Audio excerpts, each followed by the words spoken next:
people start to see you with different eyes. Yeah, it's a huge difference, but it also depends on your purpose, because if you just want to be active and things like that, yes, you can do 5, 10, 15 minutes workouts. I think there is even a quote: when you don't know where you're going, all the roads will lead you there. If you're not happy, why would you live a life, your only life? Not the money is the problem, the people are the problem. You heard him, and he's only 20 years old, and Daniel has been able to not only sustain himself and detach from his parents basically, but he's worked a full-time job whilst prepping for his bodybuilding competition in 2019. And basically he's a personal trainer and a bodybuilder, and through fitness he's been able to not only transform his physique but become very confident and sure of himself, starting from 14 years old when he was anxious, skinny fat, and as he says, scared of everything, scared of starting a conversation with someone. After 7 years of actually playing football, he injured his knee, and that's when he had to take a decision, because instead of spending time on a sofa watching Netflix, he realized how important it would actually be for him to keep practicing a sport. And look where he is now. We talk about what it entails to be a bodybuilder. Also, Danny covers the equation of happiness. We talk about the importance of eating foods that serve one's body, the importance of drinking enough water.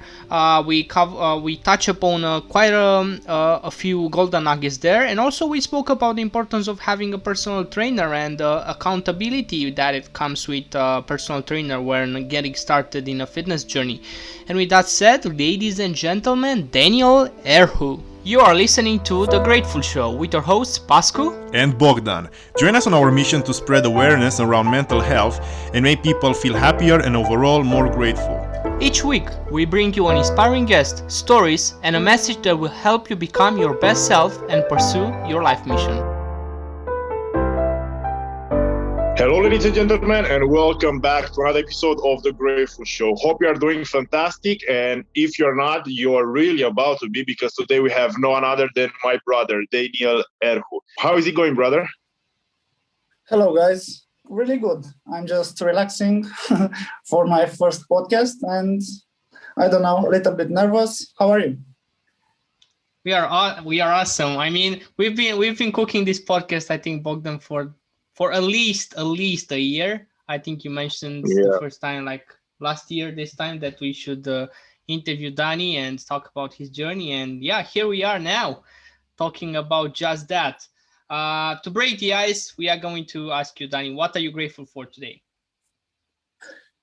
I love this question. Honestly, I'm really grateful for just being alive, being able to stay with you guys, with my friends, with my family, and all of that. Yeah, basic things that people forget to be grateful for, which in fact makes the difference between living a happy life and, I guess, an average and full of complaining life. Let's put it that way. For our audience that doesn't really know where you're coming from and everything that you do, Danny, can you give us like a 3 to 4 minutes introduction into how you came to be where you are? Yes, for sure. First of all, my name is Daniel. I'm 20 years old. I'm a young personal trainer and bodybuilder right here in my country, in Brașov, Romania. I started lifting weights, I think, when I was 14 years old, yeah. And I was just going with my brother, with Bogdan. I was very anxious, that kind of guy which was skinny fat and, I don't know, scared of everything that I really know about this new life. And right now, I'm more confident. I really love what I'm doing. You mentioned that you were very anxious when you started. I want to know, and I think for our audience would be super valuable to actually understand what got you into bodybuilding at first. Like, obviously, there's so many other sports, there's so many other things that a 14-year guy would rather do, like playing video games, like playing football. Why bodybuilding? I I've chosen bodybuilding because I was with my brother. I mean, I did 7 years of soccer, and after that, I had some kind of problems with my knees, and I was like, I have to do something. I can't stay at home and just watching TV, go out and do nothing. Mm-hmm. And I just found bodybuilding as a place for my mental health. I can say that. Mm-hmm. Mm-hmm. Mm-hmm. Yeah, and I mean, family plays a big role now talking about that, because I know that when you started to go to the gym, I was already around 17, I think, and I was lifting weights for almost 3 years then at that time. And yeah, it just shows that I believe, get the habits, even if we want it or not, from our family and our friends. And talking about habits, what are going to be 3 habits that people nowadays do that they don't necessarily know they are bad for them, but they are constantly doing them? I really think the first one. I mean, the worst for me. It's the lack of sleep. I mean, you really have to sleep really good, not just because I'm in a bodybuilder or things like that, but you need recovery. And also spending way more time on social media. And let's say the third one, they really don't care about diet at all. I mean, they always eating at McDonald's, at all those kind of places. I mean, it's not healthy at all. And I would say that all of those 3 that you, Daniel, just mentioned, and by the way, they are spot on. I think they all go hand in hand. Like when you have a poor diet, when you don't really care about what goes into your, I guess, body, you won't sleep as good. You won't have the same recovery. You won't feel as high energy. Therefore, you won't feel motivated. You won't feel driven, and you'll most likely just end up scrolling on social media or just doing meaningless things, such as, like, I don't know, liking memes or whatever it might be. Yeah, that's for sure. Yeah. I really wanted to give our audience an understanding on what you're doing right now, because for most, bodybuilding, they might have an idea of what it actually entails, but they probably only know of, like, Arnold flexing his biceps in a Hollywood movie. Like, they don't actually understand what it actually takes to even go towards a professional level of bodybuilding. Could you tell us in the audience, like, let's say, what do you have to do as a bodybuilder yourself?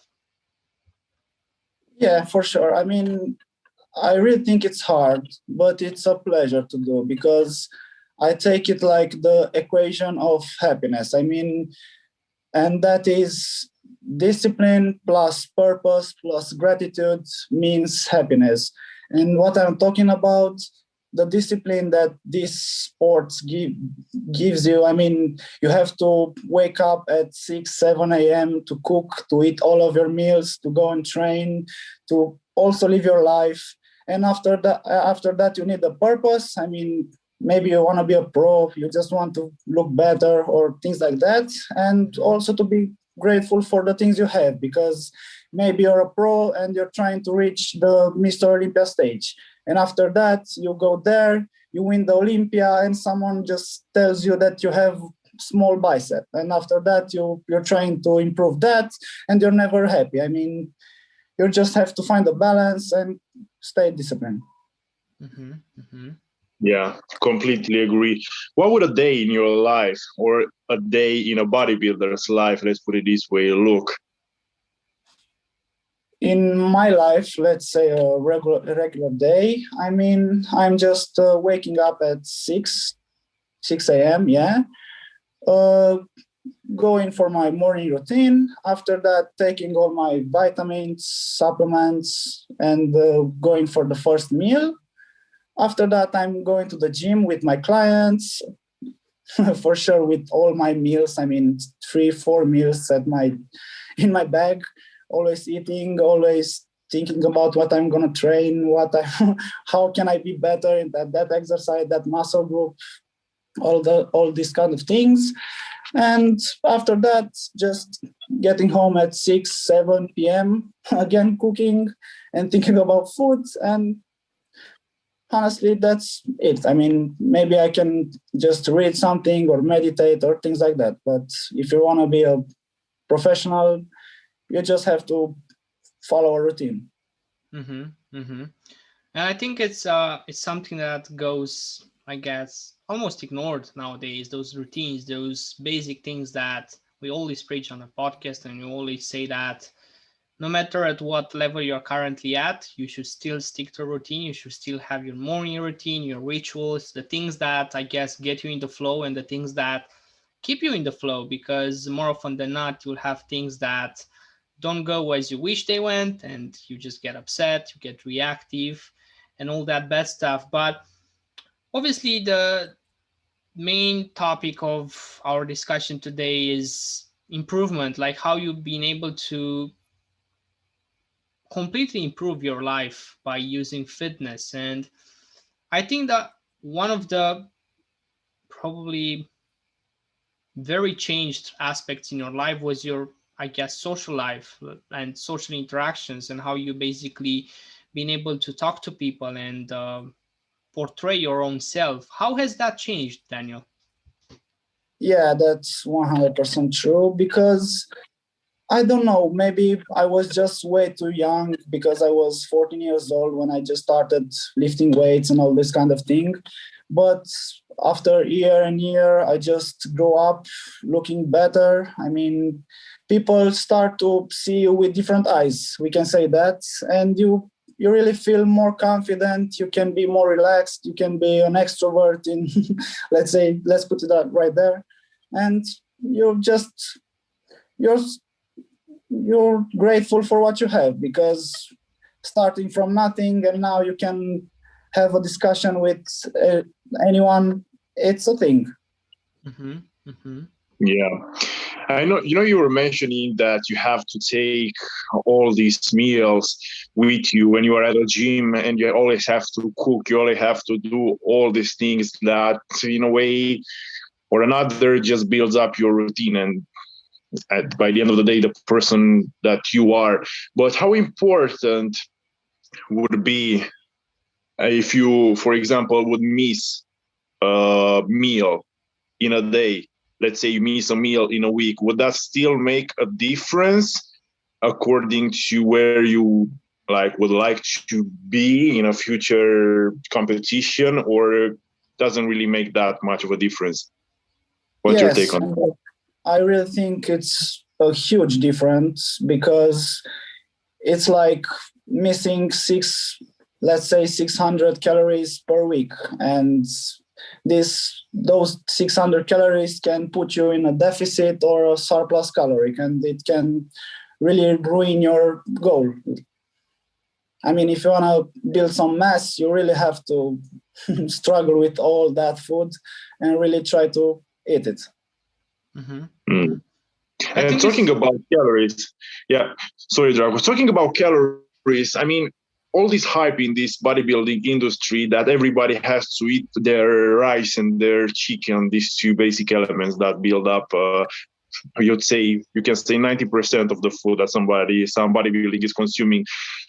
But why wouldn't you, if you want to be in a calorie surplus, why wouldn't you just eat like unhealthy things? And because you know that they have more calories than just eating chicken and rice. I mean, it would be easier for you, isn't it? Yeah, it will be easier, but it's not always about calories and macros. It's about the vitamins, micronutrients, how your body is going to respond to that food. I mean, it's really easy to digest. It gives you I don't know, you really feel better. I mean, if you are going to take a cheat meal, you're going to feel bloated, you don't have energy. I mean, that's a huge difference. Would you say that we indeed are what we eat?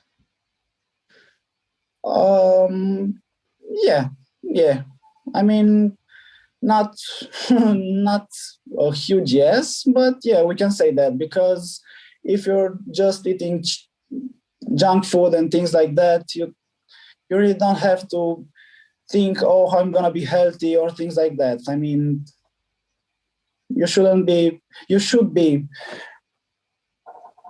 responsible for what you eat and how you're feeling. Mm-hmm. I think there's a huge misunderstanding, and people don't actually realize that what you put into your body, not only is it going to make you fat, stronger, or I guess skinnier, but it will also impact the way you are feeling, your hormonal levels, your mood, your energy. People don't know that. They are like, yeah, this is just good food. I mean, it cooks in like 3 minutes, and then I'm gonna eat it. It's only $3, whatever. They throw it out their throat, and that's it. They don't really actually even think about it. Yeah, I mean, it's kind of sad because all these people think like that.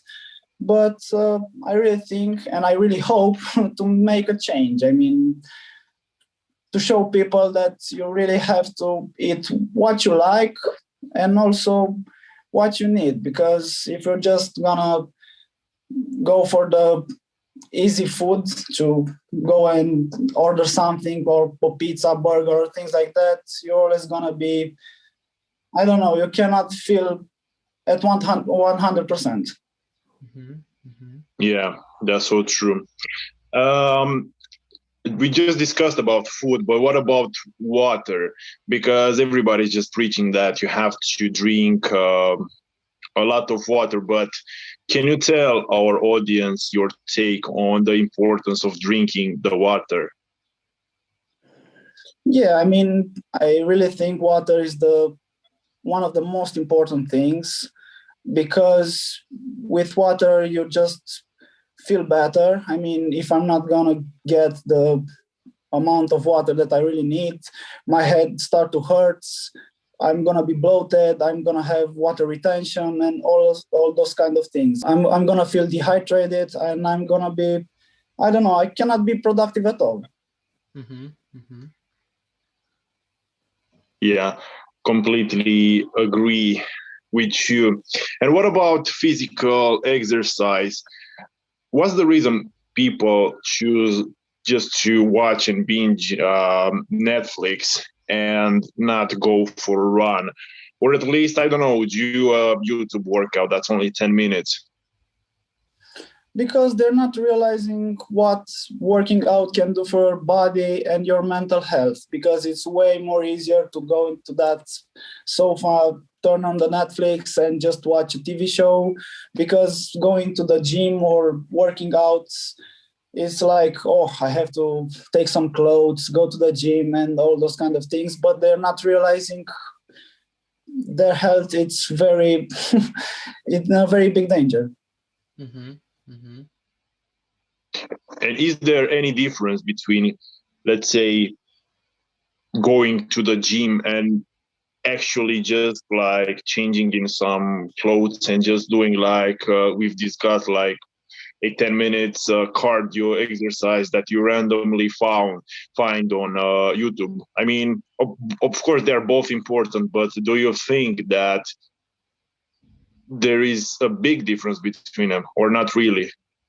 Yeah, it's a huge difference, but it also depends on your purpose. Because if you just want to be active and things like that, yes, you can do 5, 10, 15 minutes workouts. But if you want to look very good and be shredded and have a lot of muscles and things like that, I don't think you can build that muscle with 10 minutes workouts that you found on YouTube.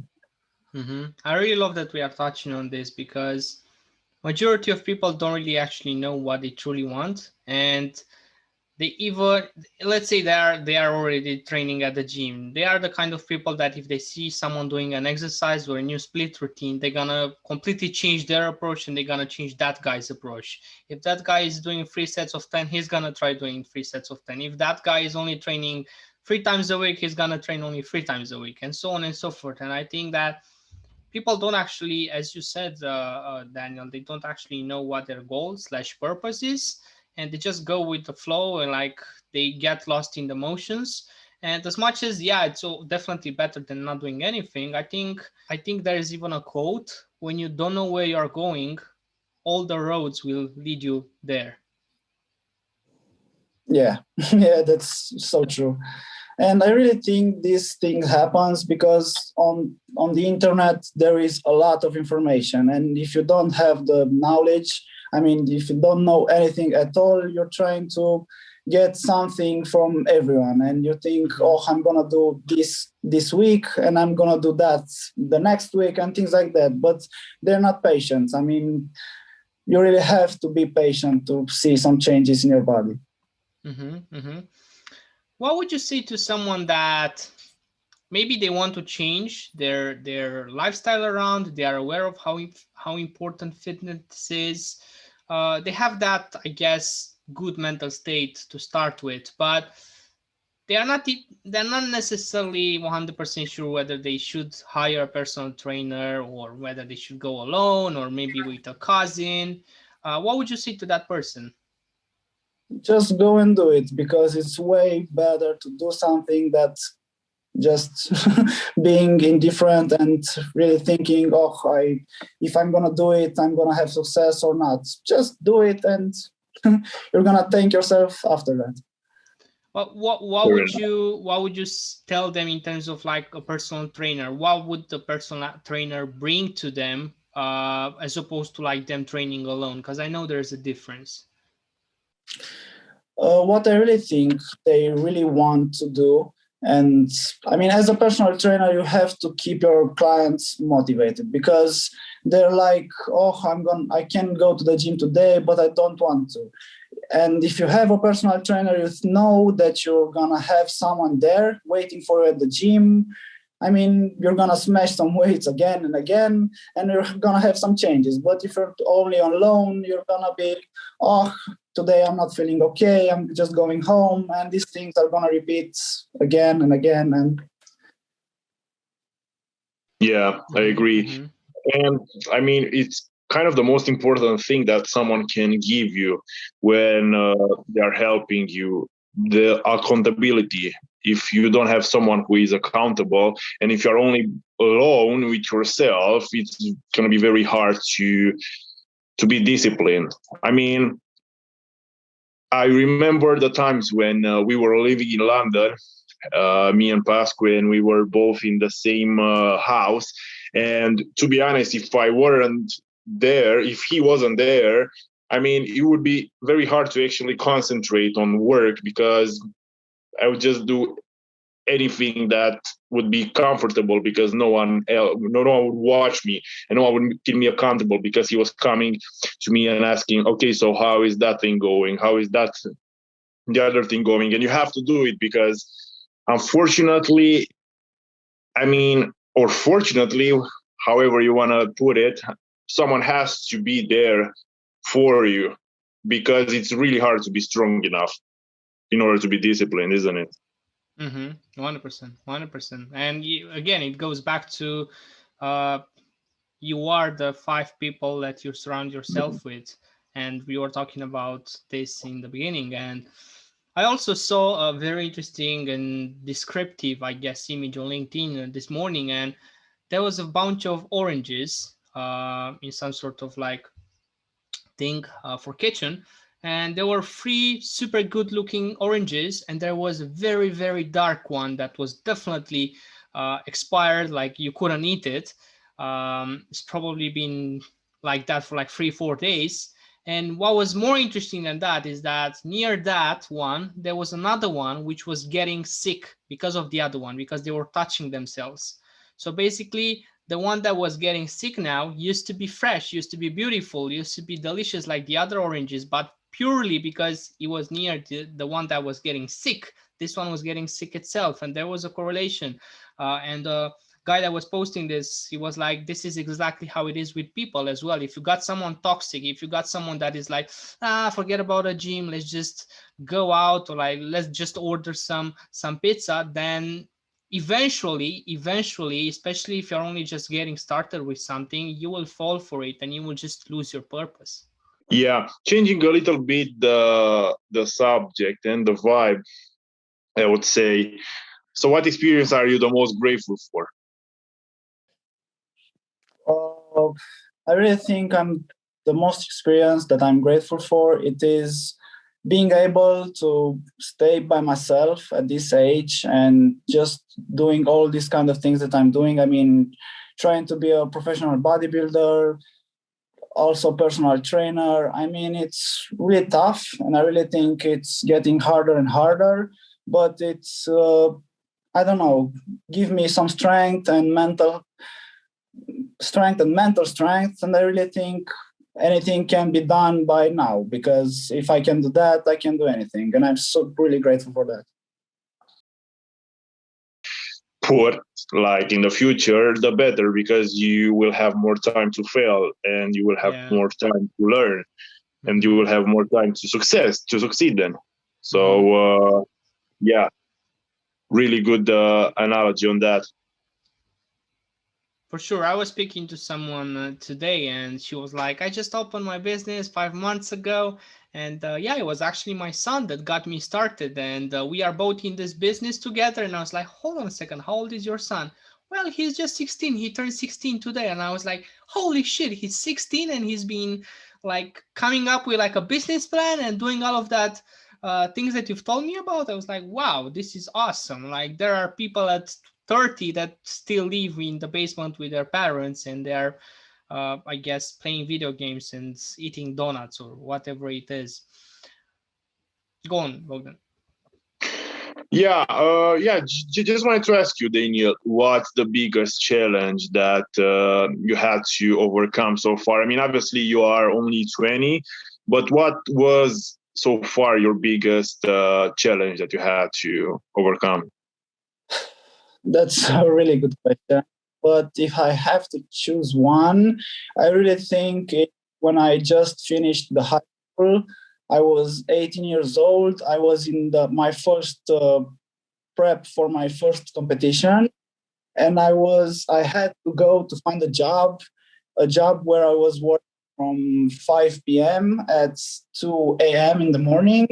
And after that, I had to go home, sleep some 6, 7, 8 hours, just going at the gym for fasted cardio, getting back home, eating all my meals, and after that, just going back to the gym. I had to get my second training, and after that, directly going to the work, and that was my routine for, let's say, 50 days, 60 days. It was Very, very interesting. I mean, there's definitely adult people that are like in their 40s that can't really cope with that routine. Um, what was, let's say, one takeaway that you took out of that challenge that you mentioned that you've been through for like quite a big chunk of time? What was one thing that you learned that you can give to our audience?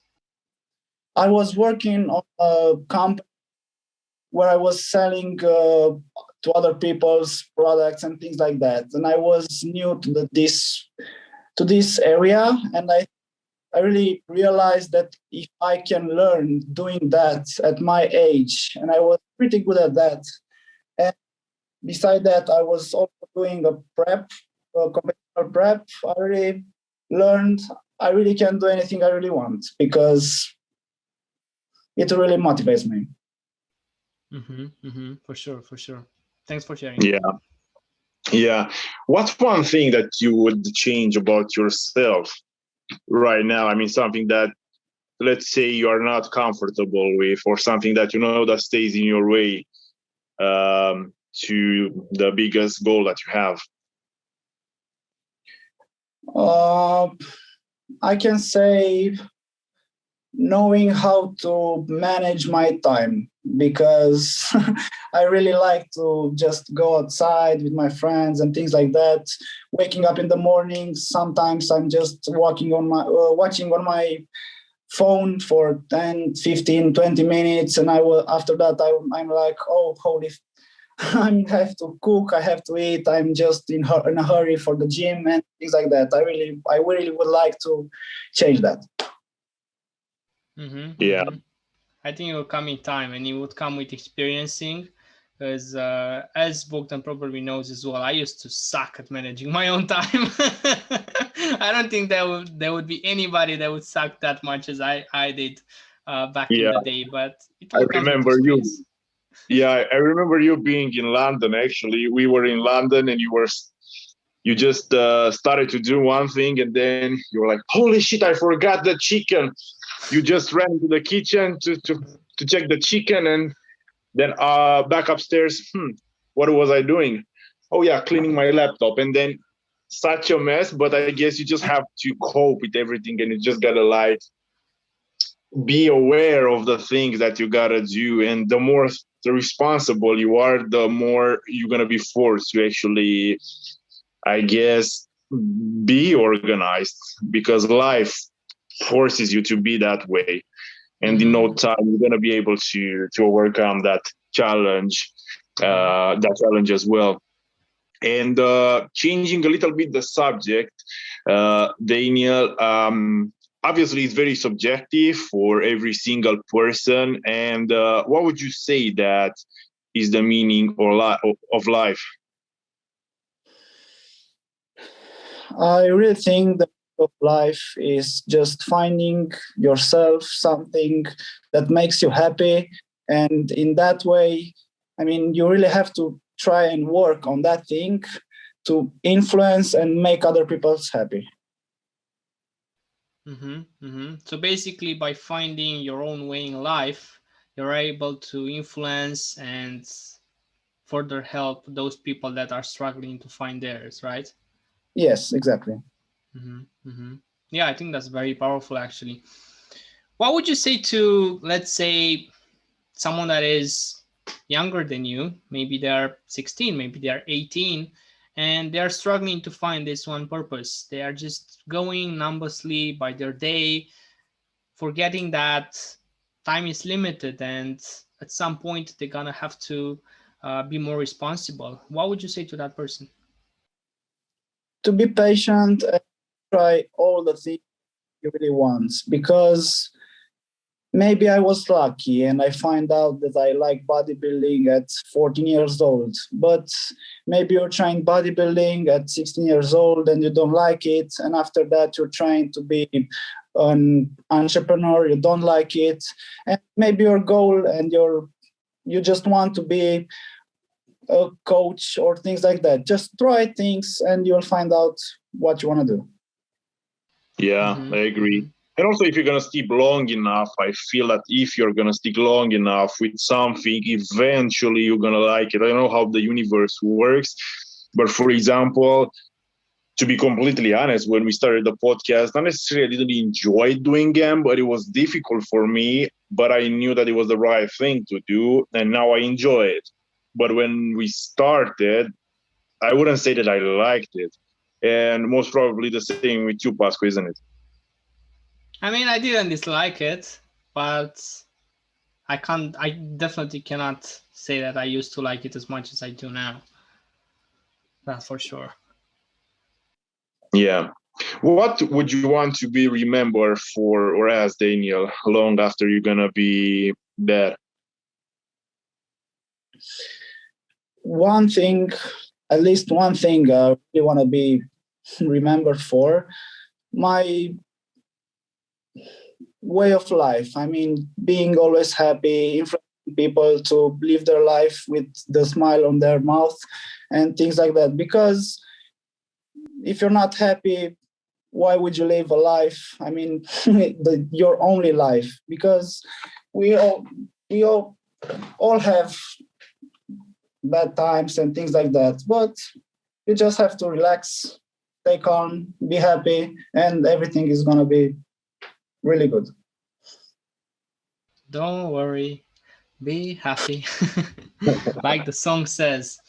Um, would you say that you always used to have this, I guess, mindset when it comes to like facing life in general? Because you were saying that obviously if you are happy and if you are all right with the person that you are, things will come, things will go. Eventually, you will be on the path that you should be on. But was this your mindset always, or has something made you have this, I guess, perspective upon things? I really think this that I have right now, I just got it when I started to read some books and things like that, because I was watching all the junk show and things like that on YouTube when I was always sad, depressed, going to sleep 3, 4 in the morning. And after that I started to work out, to read some really good books and things like that. And I was like, oh goddamn, I can be happy with all these kind of small things. Yeah, the importance of reading and of doing the things that everybody's preaching, but not everybody's doing. Yeah. We are coming to an end, but before we ask you the last question, just wanted to find out if you consider being rich as something selfish or not. I don't think being rich is something selfish. Yes, if you are extremely rich and you're just buying cars and things like that, it's kind of selfish. But if you're just trying to help people and you're donating most of the money to the kids and things like that, you're 100% not selfish. I mean, not the money is the problem, the people are the problem. Yeah, definitely. Money is just a tool, it's just an energy that we exchange.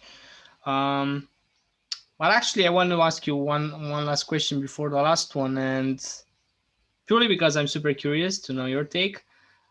If there will definitely come the day where we'll be able to become immortal through nanotechnology, through biohacking, to call it whatever, would you choose to become immortal? If so, why? And if not, why? I will definitely choose to be immortal because one of my favorite quotes says, every man has two lives, and the second one starts when you realize that you have only one. I mean, why wouldn't you like to live your only life at as much as you can? Would you say that, let's say that you are immortal now, would you say that that would affect the way that you are currently living? Would you say that you would do things differently knowing that there's endless amount of time and no pressure? 100%. I don't know because it's really something new for me, but I really think it will be way different because I would be like, oh, I die, I will do all this kind of things that I would really like because I will not be scared of them. And I think that should give you something to further think about and reflect on, because if you approach life from this perspective of knowing that you're not gonna die, you would maybe try more of those things that you said you are scared of, and eventually, let's face it, even if you die, at least you die trying things rather than avoiding them. Yeah. Now we gotta be aware of your time and also our audience time. I mean, I know you gotta eat your last meal, the 17th one, or what is it, the number? Yeah. And you can take your time to answer the question. It goes like this. So imagine that you are on your deathbed. So you are about to die. But before dying, the best version of yourself comes near your bed and it's looking at you. You feel and comprehend what you could have become. So what would you feel? How would you feel about your life in that specific moment and about the life that you have lived so far? First of all, I would really like to watch in a mirror to see the best version of myself. But if that's possible, let's say I'm not gonna be disappointed or things like that. But I will be kind of proud to see that I really can do everything I really want. And it will be extremely powerful. I mean, it's a very powerful question, and I will reflect on that right now and tomorrow and things like that. Fair enough.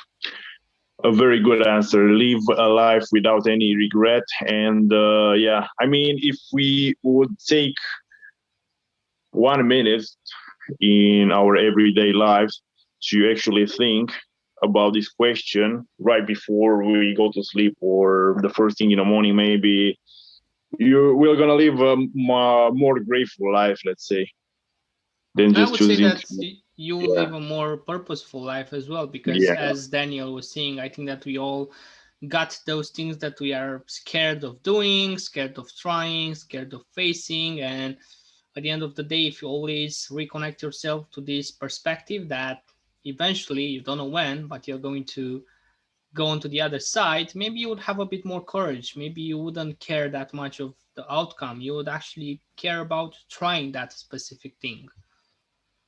Yeah, definitely. Right. So before we let you go, Daniel, can you share with our audience where they can find you and yeah, some last words?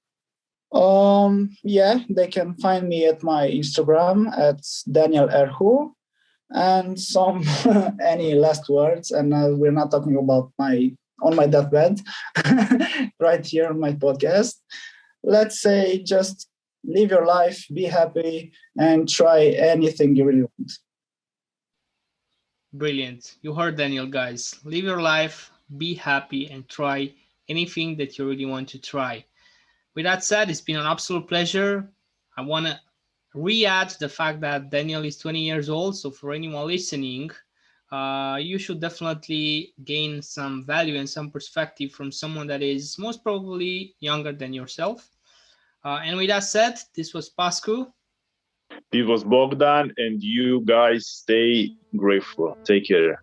Thank you so much for sticking all the way till the end. This shows that you are serious about taking your life to the next level and doing that through a perspective of gratitude. If you enjoyed this interview, it would help us massively if you could give us a 5-star rating review on iTunes, or else share this on your stories and tag us. This way, with your help, our message will be seen by more people, and together we will make this world a better place.